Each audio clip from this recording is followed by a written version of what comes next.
तो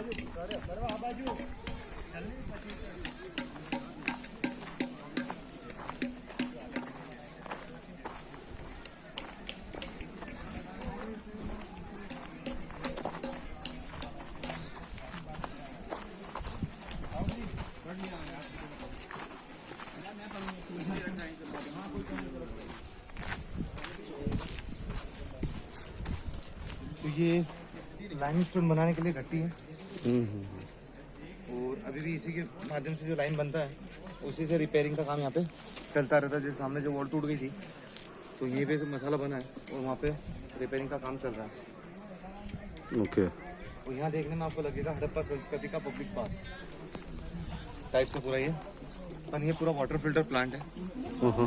इसके में अलग अलग ब्लॉक बनाए गए जिसमें चार कोल रेत वगैरह डाली जाती थी। राइट प्रोसेस में चारों तरफ से इसके अंदर पानी छोड़ा जाता था। जैसे सामने वाइट एंड है, लेफ्ट में राइट में भी पानी जब हर एक लेवल में जाएगा तो जो डस्ट जमने वाली चीज़ें हैं वो हर एक लेवल में दबेगी। सभी में एक हाइट पे पॉइंट दे रखे हैं जिससे पानी नेक्स्ट लेवल होते हुए इसका लास्ट लेवल रहेगा। इसके में बनाई वाटर टैंक सेंटर में जो है, यहाँ जाने के बाद में जो पानी के साथ में मूव करने वाली चीज़ें हैं, लकड़ी पत्ती वगैरह जो भी वो वहाँ ऊपर ही तैरती रहेगी। नीचे बॉटम पे से एक हाइट पे स्लॉप सिस्टम पे अंडरग्राउंड चैनल थी जिसके माध्यम से पूरा फिल्टर पानी इस स्टेपवेल में आ रहा था। अब यहाँ आने के बाद में जब ये पानी पीने के लिए भर रहे हैं मैन्युअली, तो उस समय के बर्तन छोटे होते थे और उनकी कैप भी छोटी होती थी, तो पानी डूलेगा जरूर। तो उस पानी को वेस्ट नहीं कर रहे हैं ये लोग, स्टोन के चैनल के माध्यम से वापस सेंटर में फैला रहे हैं, वहीं से अंडरग्राउंड चैनल्स के माध्यम से वापस सिस्टम पे आ रहा है और फिल्टर होकर वापस वहाँ जा रहा है। और ये काम करेगा समर टाइम पे, कारण कि बारिश के मौसम में तो बारिश का पानी रहेगा। बिल्कुल। रेन वाटर हार्वेस्टिंग जो पीने के काम में विंटर में आ ही जाएगा, समर में दिक्कत आती है तो कपूर तालाब का पानी फिल्टर करेंगे। तो अभी जैसे कपूर तालाब बहुत साफ सुथरा दिख रहा है, तो पहले के समय में कमल के फूल वगैरह बहुत होते थे, तो पत्ती वगैरह कीचड़ वगैरह ये सब फिल्टर होगा और कमल के फूल होने की वजह से पानी ठंडा भी रहता था। ओके।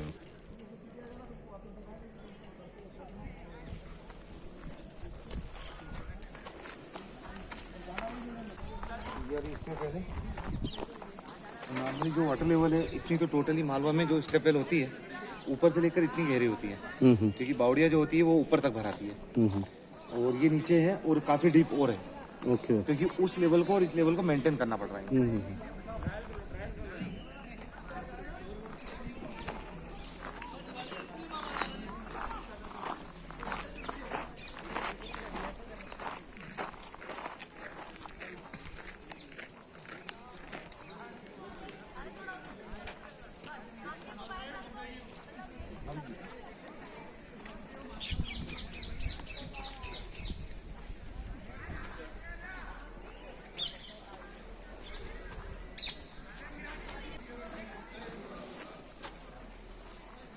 तो जैसे मैंने बताया था आपको कि जितना मांडो ऊपर है उससे ज़्यादा नीचे भी है। तो हम जिस जगह खड़े हैं यहाँ दो स्टोर रूम है अंडरग्राउंड बने हुए, एक हाल इस तरफ में एक इस तरफ में। एंट्रेंस गेट यहाँ से और वेंटिलेशन विंडो यहाँ सामने। और सामने जो बिल्डिंग है ये हिंदोला महल है। ही का मतलब होता है शक्ति का प्रतीक, डोला मीन्स होता है झूला। शक्ति का प्रतीक इसलिए क्योंकि विदाउट फाउंडेशन बिल्डिंग है, Roman architect, sloping system, centre of gravity के हिसाब से टिका हुआ, इंडिया का first and last slant architect base पे बात करेंगे तो वर्ल्ड वाइज एक यह आएगा, इजिप्ट की पिरामिड, रोम की कुछ चुनिंदा इमारतें। इसको ऐसा बनाने का लॉजिक ये रहा है कि पहाड़ों के ऊपर अर्थ का डर काफी रहा है, तो जब भी भूकंप आएगा तो इस पत्थर की स्लैब के ऊपर ही होने की वजह से जब धरती हिलेगी तो ये उसके साथ हिलेगा, जहाँ रुकेगी रुक जाएगा। फाउंडेशन रहता है जिससे फाउंडेशन टूटता है और बिल्डिंग गिर जाता है, इसलिए इसे विदाउट फाउंडेशन बनाया। अब झूला इसलिए कि बिल्डिंग को ऊपर की तरफ से स्लैंट होने की वजह से देखते हैं तो ऐसा लगता है ये उधर झुक रहा है, उस तरफ से देखेंगे इधर झुकता हुआ, इधर से उधर, चारों तरफ से झुका हुआ झूले का जो स्टैंड होता है उसकी शेप में ये बना हुआ है। इन दोनों ही वर्ड को मिक्स करके हुआ ये हिंदोला। एक दीवाने आम होता है, एक दीवाने खास। ये दीवाने खास है, गयासुद्दीन खिलजी के समय में इसे बनवाया गया था। एक तरफ राजा के बैठने के लिए जगह, दूसरी तरफ रहने के लिए। कैबिनेट की जितनी भी सीक्रेट मीटिंग होती थी वो सारी इसी बिल्डिंग के अंदर होती थी और यहाँ पर मिनिस्टरों को आंखों पर पट्टी बांध के लाया जाता था, कारण वो आपको अंदर पता चलेगा।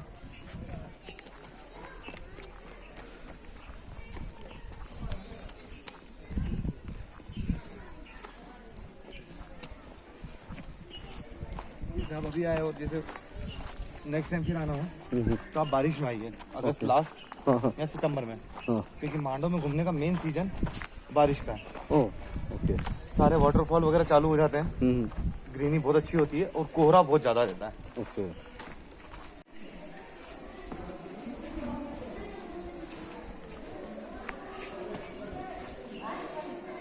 राजा के बैठने के लिए यहाँ ऊपर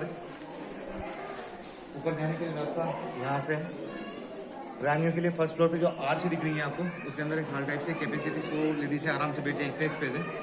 बात गैसोदीन की हो रही है, रानियाँ ज़्यादा है, हम एक 2000 का एवरेज पकड़ के चलें तो यहाँ सिर्फ पॉलिटिशियन लेडीज आएंगी, बाकी कोई नहीं, क्योंकि जिसका जैसा काम है उसको वैसे आने की इजाज़त है।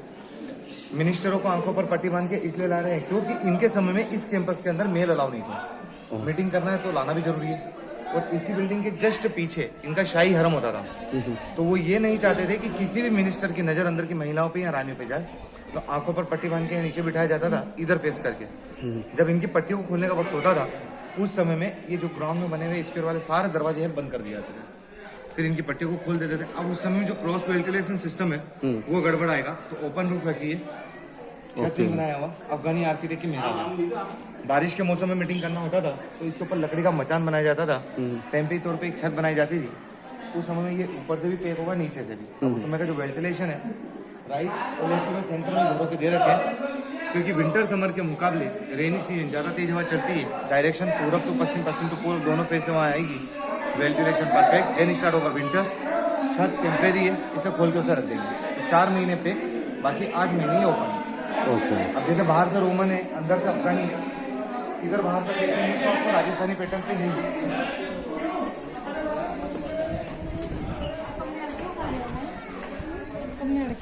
ये जो घरों से आते हैं ये राजस्थानी पैटर्न पे हिंदू आ जाते हैं। तो इस बिल्डिंग में 3 आर्किटेक्ट मिक्स है। और यहाँ से देखेंगे तो ये बिल्डिंग अब इधर उधर की तरफ उठ रहा है।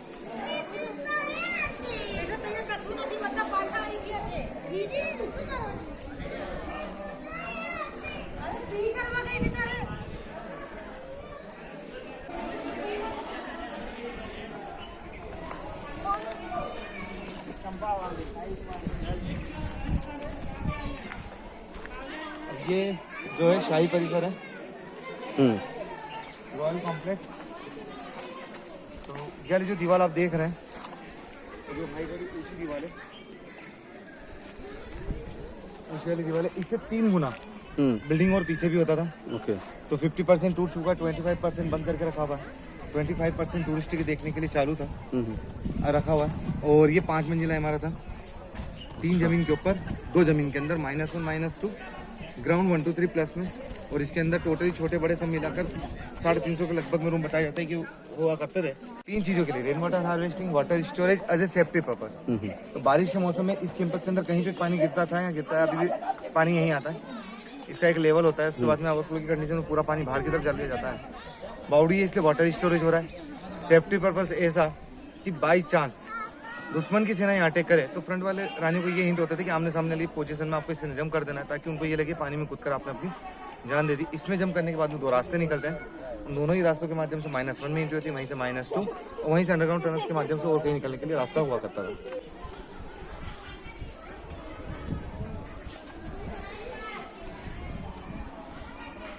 अब जैसे मेन जो एक रास्ता गेट है वो है एक जस्ट इसके सामने इधर है।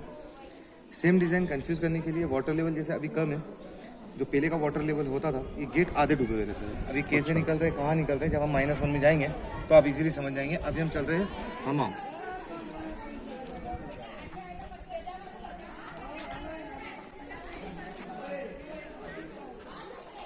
मनोज भाई मजा आ रहा है?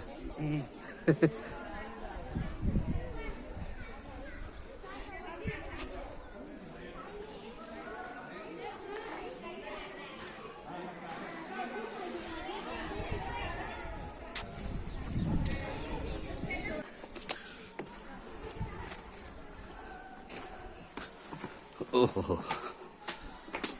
कहाँ कहाँ से रास्ते हैं। ये पूरा एक waiting area, changing room type से।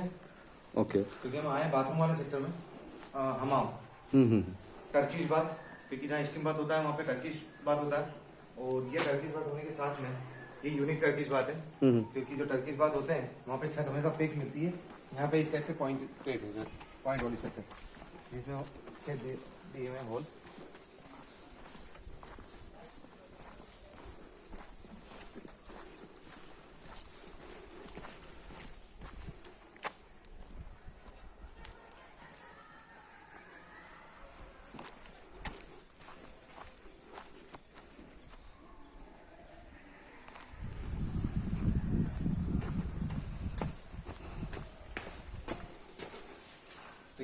है फारसी टर्की शोरूम में बाथरूम का हमाम कहा जाता है। अब उस समय में 5, वर्तमान में 2 मौजूद है, 3 टूट चुके हैं।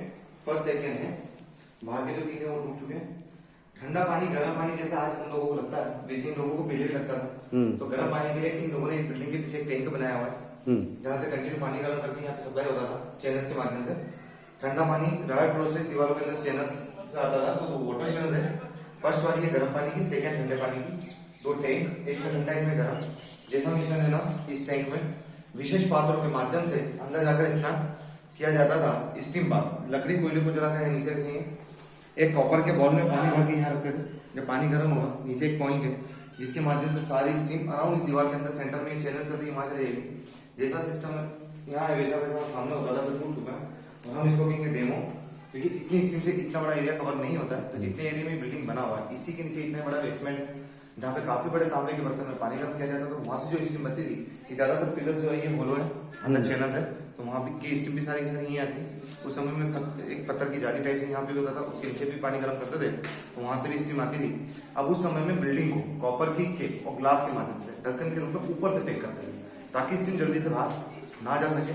फिर इन पॉइंटों के माध्यम से दीवारों दे रखे, स्टीम वापस रिटर्न आती थी, जिससे रानियां इसकी बात कर लिया करती थी। ऊपर का डिजाइन चांद सितारों का, क्योंकि मुस्लिम डायनेस्टी में वो लोग चांद सितारों को ज्यादा पसंद करते थे, तो उन्होंने ऊपर का डिजाइन चांद सितारों का रखा। दिन के समय में परफेक्ट लाइट चांद सितारों का काम कर रहा है। बारिश के मौसम में जब तेज पानी गिरेगा तो बड़ी बूंदे आने की बजाय इनसे टकराकर बारी बारी बूंदे आएगी, जिससे ये नेचुरल शावर का काम करेगा। पानी अंदर खत्म होता है तो बाहर आने की आवश्यकता बिल्कुल नहीं है। उस समय में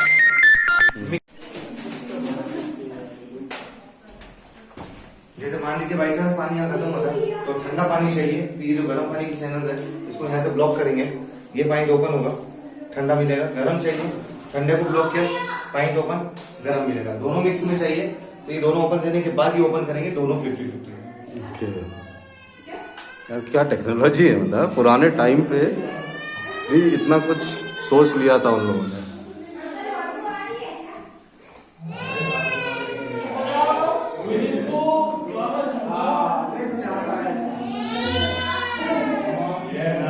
जैसे ये भी गर्म पानी का ही टैंक है, पर ये वाला टैंक नहीं जो मैं बता रहा हूँ।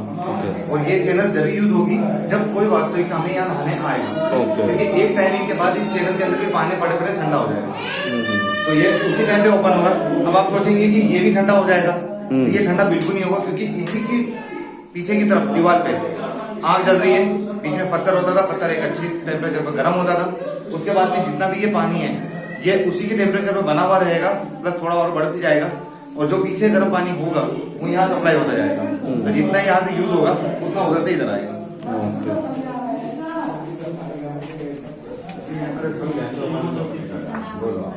पानी का बटन यहाँ रख दिया था।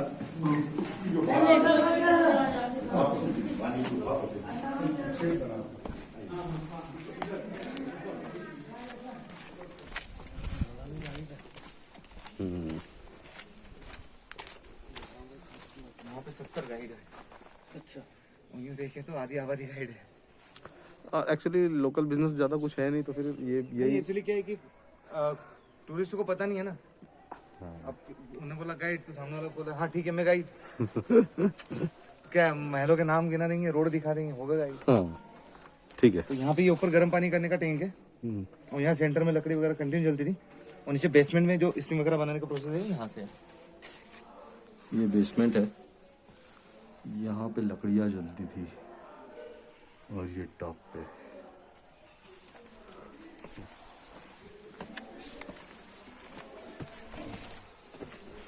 और ये इतने चौड़े रास्ते होते थे, क्योंकि 25% देखने में टूरिस्ट थक जाते हैं।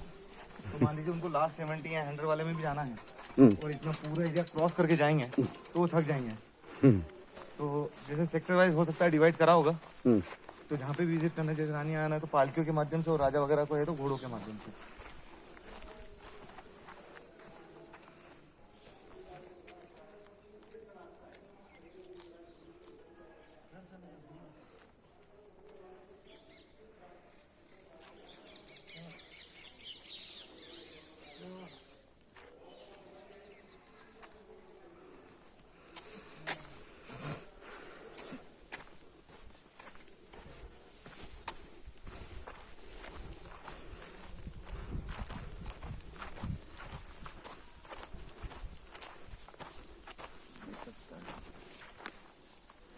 तो ये थिएटर हॉल ऑडिटोरियम स्पेशली रानियों के लिए ओपन थिएटर हॉल होता था ये। और रानियों का जो सिटिंग एरिया ये घास वाला होता था। पहले अच्छी फ्लोरिंग वगैरह होती थी।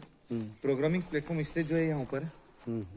म्यूजिशियन सम्मान्य रहते थे उस समय में, उस्ताद का दर्जा, इसलिए थोड़ा ऊपर बिठाया जाता था। प्रमुख कलाकारों में मेल फीमेल दो होते थे, तो एक मेल एक फीमेल, दो चेंजिंग रूम है। अदर सपोर्टर्स के लिए male female green room type से भी है। सामने की तरफ में 3 विंडो है जिसमें कलरफुल ग्लास, कलरफुल चमड़े के पर्दे लगाए जाते थे। बैक साइड से तेज रोशनी में मशाले जलाई जाती थी, जिससे कलरफुल लाइट इस प्लेटफॉर्म पर आती थी और उस बीच में वो प्रोग्राम दिया करते थे जैसे डिस्को लाइट। अभी इसके ऊपर छत नहीं था, बाकी छत जो है वो यहाँ स्टेज तक था। कारण है स्टेज जितना डार्क रहेगा लाइट इफेक्ट उतना अच्छा रहेगा। तो अभी जैसे छत आप वहां तक देख रहे हैं जरा सी बची है, बाकी सूरज उधर तक रहता तो ये आधे से ऊपर स्टेज जो है कवर होता है। और जब छत यहाँ तक होता था तो ये पूरी जो छांव है वहां तक हो जाती थी। और जैसे थिएटर था ऑडिटोरियम, तो उन लोगों ने इसे डेकोरेट भी उसी टाइप से करा था कि उस टाइप से लगे। तो यहाँ पे इन्होंने राजस्थानी मांडने की तरह जो वॉल पेंटिंग में राजस्थानी मांडने हैं लाल वाले। ये ऑर्गेनिक कलर है, इसलिए टीके में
ये बाथटब जकूजी पूरा रिस्टोर हुआ। और वाटर लेवल पहले जो रखते थे ये लोग 4 इंच नीचे रखते थे ऊपर के लेवल से। नीचे जो ये आर से बनी हुई ये उस समय का कॉमन डिजाइन है, हर जगह पे अलग महत्व निकलता है।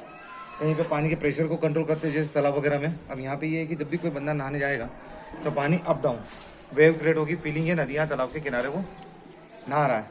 अब जो पहले इसके अंदर जो पानी आ रहा है वो इधर से आ रहा है, पर जो पहले पाइपलाइन होती थी जो खंबे पिलर्स के अंदर होती थी या वॉल के अंदर होती थी वो इस टाइप से होती थी। ओके, पाइपलाइन है।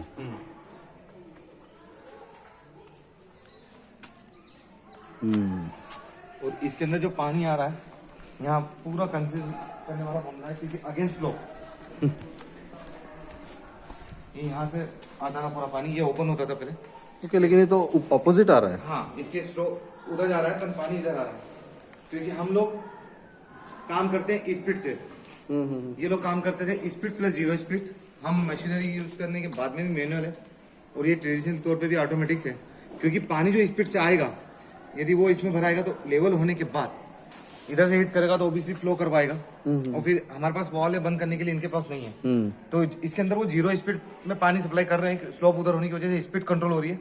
जब इसका लेवल कंप्लीट हो जाएगा तो आखिरी स्टेज पे उसके खुद की स्पीड है ही नहीं, तो इसके अंदर पानी भराना चालू, इसलिए डेप्थ चैनल की जो है इधर कम होती जा रही है पर इधर बढ़ती जा रही है। तो भराते हुए आगे जाके ये ब्लॉक होगा, ब्लॉक होने के बाद में जो स्पीड से पानी ऊपर से आ रहा है वो इस पानी से जब टकराएगा तो ये पानी को डाइवर्ट करेगा दूसरे सेक्टर में। दूसरा सेक्टर हमारे के अंदर जो ठंडा पानी जा रहा है वो, क्योंकि इसे 5-6 दिन में एक बार ही भरना है, पर वहां पे कंटिन्यू सप्लाई करना है। और इधर आप 6 स्विमिंग पूल देख सकते हैं।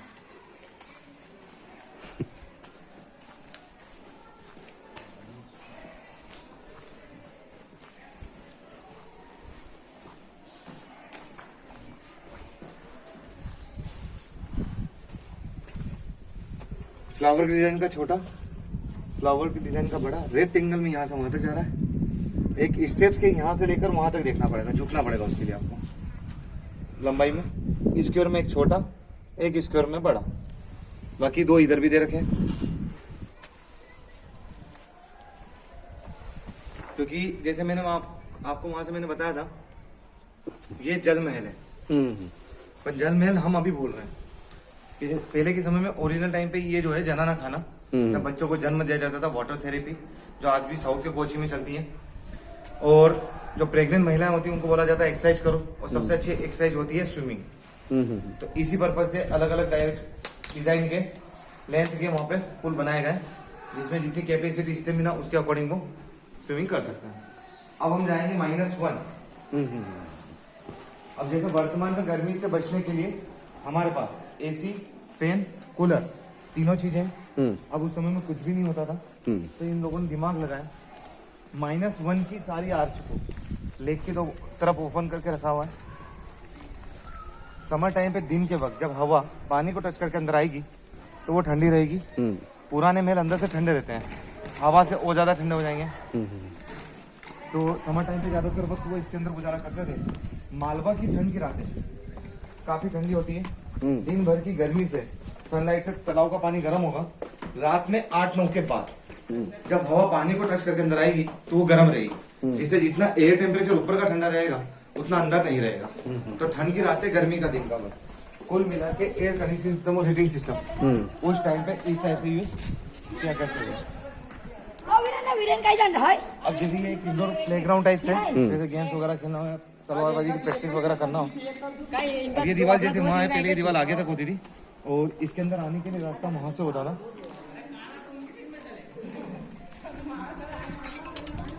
अब इसकी जो हाइट कम रखी हुई है ये टेम्परेचर के लिए रखी हुई है। ओके। ज्यादा बड़ा प्लस हाइट वाला होगा तो ज्यादा ठंडा नहीं रह पाएगा। जैसे हम अभी एसी यूज करते हैं तो ज्यादा बड़ा हॉल रहा तो उसके अकॉर्डिंग हमको 2-3 एसी लगाने पड़ेंगे। करेक्ट। वो भी 5 स्टार 2 टन के। तो उसी टाइप से ये तो ये एक बेसिकली हम यूज है तो डॉर्मेट्री टाइप से यूज होता होगा, क्योंकि पार्टीशन दे रखे हैं इधर उधर के।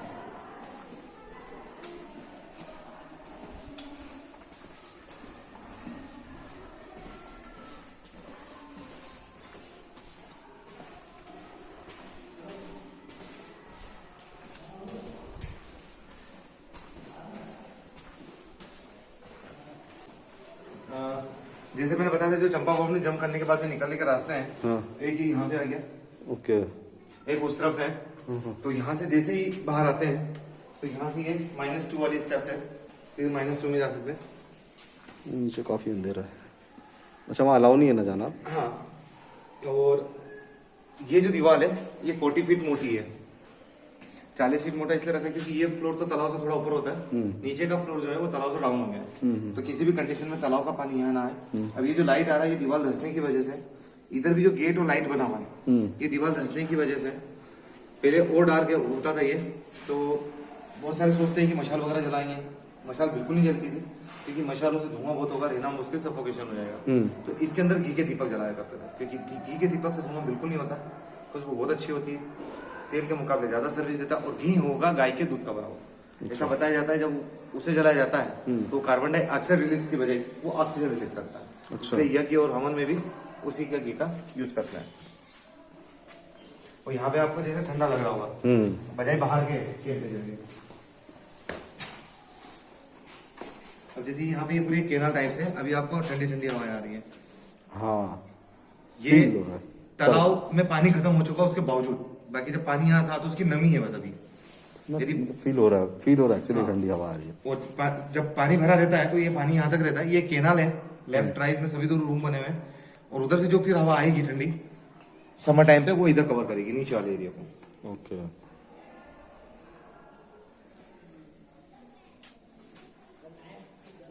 ये सारी चीजें एक्चुअली इनको महल बनाना जब स्टार्ट किया होगा तब से ही सोचना पड़ा होगा ये सब, राइट? हाँ, बनने के बाद तो ये सब नहीं पॉसिबल है। एक्चुअली देखिए पहले क्या हुआ था कि इन्होंने नीचे से स्टार्ट करा बनाने का काम, नीचे से स्टार्ट करा। इनके सिर्फ 2 टारगेट थे कि फर्स्ट सेकंड, क्योंकि परमा डायनेस्टी का ही 500 साल तक राज रहा है, तो उन्हीं की प्लानिंग चली।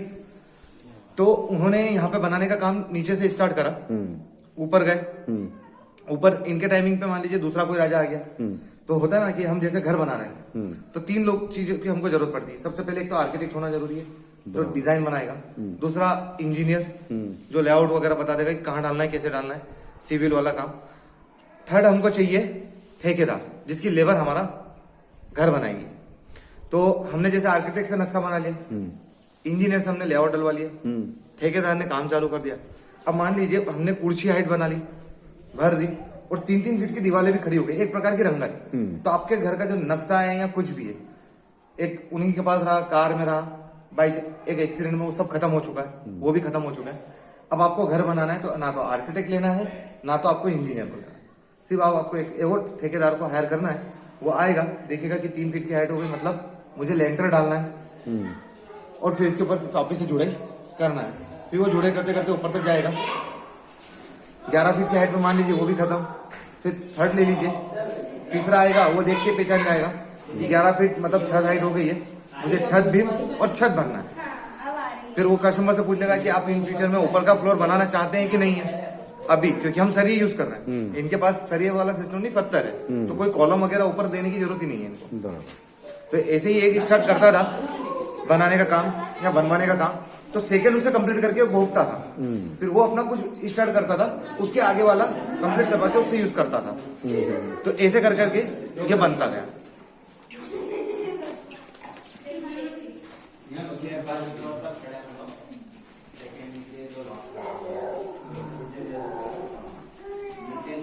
जैसे कि पूरा एल्बो आर्किटेक्ट की छत है, कोनी जिसको बोलते हैं, हमारी कोनी होती है उस टाइप से लॉक सिस्टम। एक गेस कर रहा हूँ कि मान लीजिए 15 बाई 15 का है पैसेज पूरा, तो 4 कॉलम है यहाँ पे। तो उदाहरण के लिए एक 3 फीट की डेप्थ मोटी छत की यहाँ होगी, तो ये इधर आते आते 9 फीट की समथिंग हो जाती है। ओके, बढ़ते हैं करंट। अब मान लीजिए इसमें आपको 40 बाई 40 या 50 बाई 50 का भी हॉल बनाना है, तो सिर्फ 4 कॉलम आएंगे, उसमें आप बना सकते हैं, बीच में एक भी कॉलम नहीं आएगा। बस ये होगा कि वो सेंटर जो होगा वो 15 फीट का हो जाएगा, इधर आउटर आपका 40 फीट का हो जाएगा, या सेंटर आपका 10 फीट का, आउटर 30 फीट का हो जाएगा, क्योंकि ये लॉक सिस्टम पे पत्थर लगते हैं अंदर। और इसमें एक फायदा ये रहता है कि इसके ऊपर जितना वेट आएगा या बिल्डिंग्स बनेगी, तो ये और उतना मजबूत होगा, क्योंकि लॉक जो होते हैं वो ऊपर से चलते हैं, तो लॉक है, और प्रेशर से जा रहे हैं, तो मतलब और नीचे वाले को लॉक करते जा रहे हो, क्योंकि प्रेशर है। अब जैसे हम नीचे से ऐसे पत्थर खींचते हैं तो कोई फर्क नहीं पड़ता, जो से जैसे आर्च के अंदर सेंटर स्टोन की होती है उसको, पर उसको यदि निकालना है इजीली, तो ऊपर की स्लैब हटा के उसको ऊपर से पकड़ेंगे, बाहर आ जाएगी। तो जितना प्रेशर पड़ता है ये उतना मजबूत होता है। तो इस टाइप की ये यहाँ पे कॉन्सेप्ट लिया इन लोगों ने बनाने का। और ज्यादातर जो बिल्डिंग्स बनती है उनमें बेसमेंट वगैरह होते हैं, उसमें ज्यादातर इस टाइप से यूज करते हैं। ओके।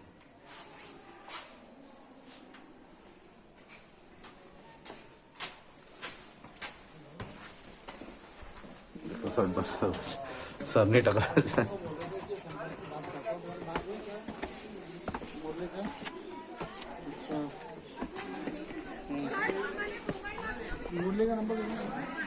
यहाँ से गए, वहाँ से गए, नहीं यहाँ से स्टार्ट करके वहाँ से घूमते हुए वो घूम के पूरा मतलब जाओ।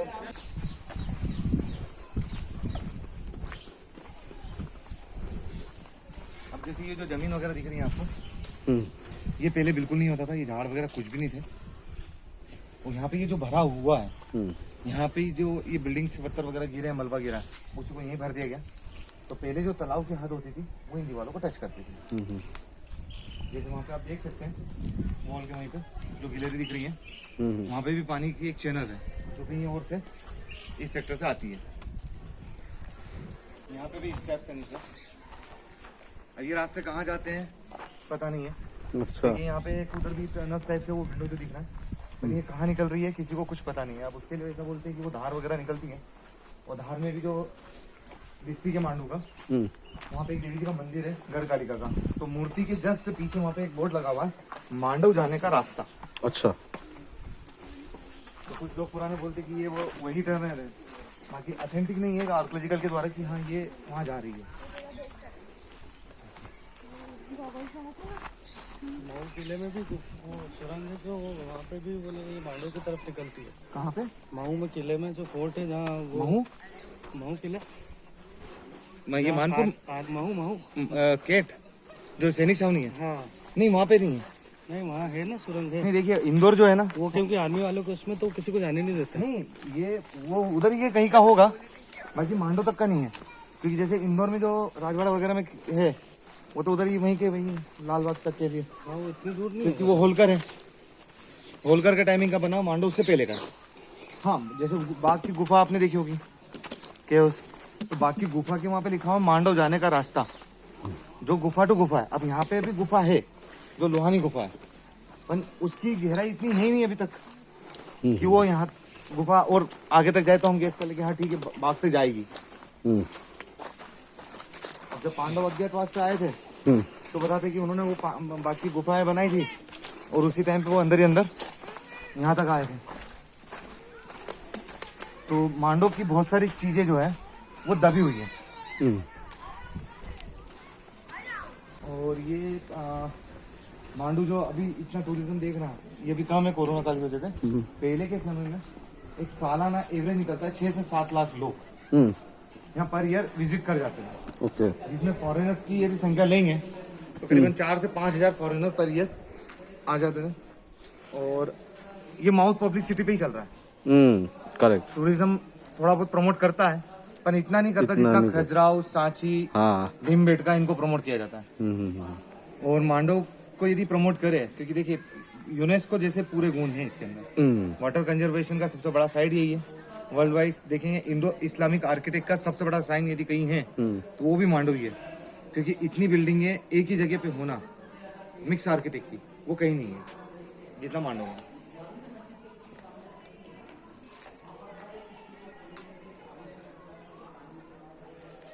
और अब मैं यहाँ से हूँ फ्री।